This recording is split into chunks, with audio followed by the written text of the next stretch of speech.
প্রচেষ্টার কারণে আজকে পয়লা জানুয়ারি বাংলাদেশ চীন মৈত্রী প্রদর্শন কেন্দ্রতে শুরু হয় ২৯তম ঢাকা আন্তর্জাতিক বাণিজ্য মেলা।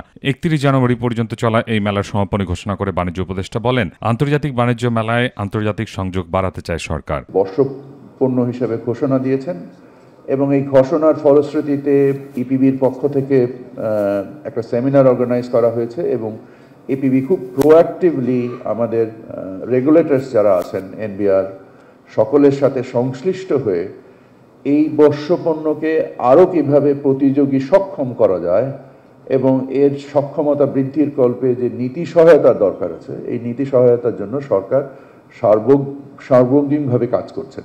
আমাদের চিন্তার ব্যাপ্তি আরও বাড়াতে হবে।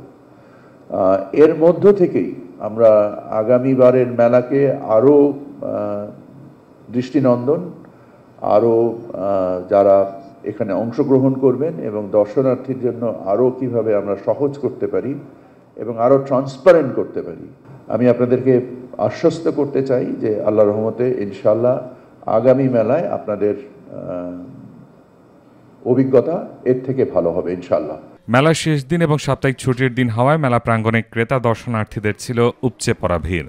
সবকিছুই দেখছি, মোটামুটি ভালোই লাগছে, কেনাকাটা করছি। জুয়েলারি দেখেছি, মোটামুটি ভালোই ছিল, কিন্তু তুলনামূলক একটু দাম বেশি ছিল। আগের বারের তুলনায় এখন গুছানোটা আরও সুন্দর হয়েছে।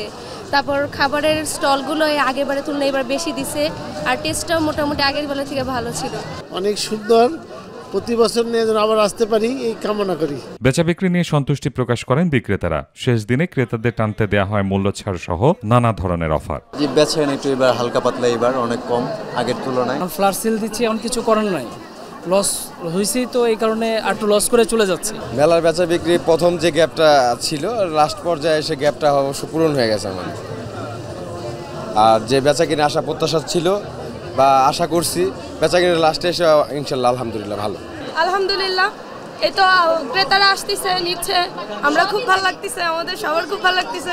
এবারের মেলায় মোট ৩৪৩টি দেশি বিদেশি প্রতিষ্ঠান অংশ নেয়। বৈষম্য বিরোধী ছাত্র আন্দোলনের ছাত্র জনতার আত্মত্যাগের সম্মানার্থে তৈরি করা হয় জুলাই চত্বর ও ৩৬ চত্বর। একই সাথে দেশের তরুণ সমাজকে রপ্তানি বাণিজ্যে উদ্বুদ্ধকরণে তৈরি করা হয় youth pavilion. S M Tanvir, my TV, Dhaka.